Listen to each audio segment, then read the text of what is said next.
Learning more about a deadly shooting involving an off-duty Richmond police officer.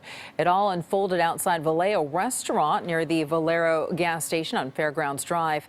KPIX 5's Ramos with why the community is questioning whether the shooter got special treatment because of his position.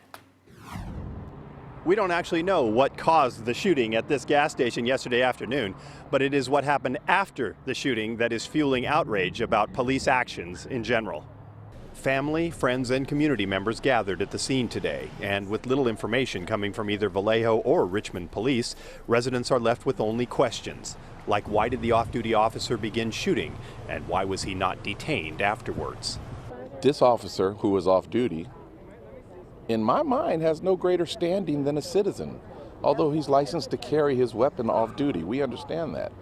If he wasn't arrested and taken downtown, then that begs a lot of questions in my mind. The deceased man has been identified by family as Eric Reasons, a father of 6 who was a local rap artist performing under the name Cheetah Man. The shooter, who Richmond police are not identifying, is said to be a veteran officer, now on leave pending an investigation. Patricia Perez's grandson Petey was killed by Richmond police in 2014 and believes the department hires people who are too quick to use a gun. I'm seeing the same thing.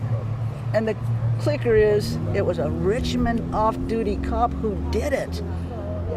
Something is terribly wrong.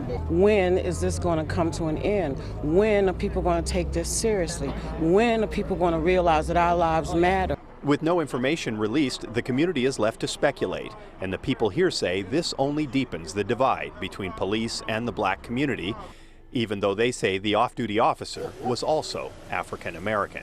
When they weaponize skin color, it's the enemy, no matter what. And it doesn't matter that you have the same skin color, because it appears that blue is the one that matters.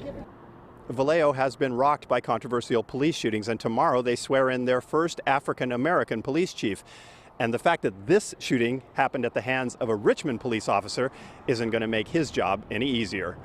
In Vallejo, Ramos, KPIX 5. Richmond and Vallejo police were not available for on-camera interviews today, but both will be conducting investigations of the shootings, as will the Solano County District Attorney's Office.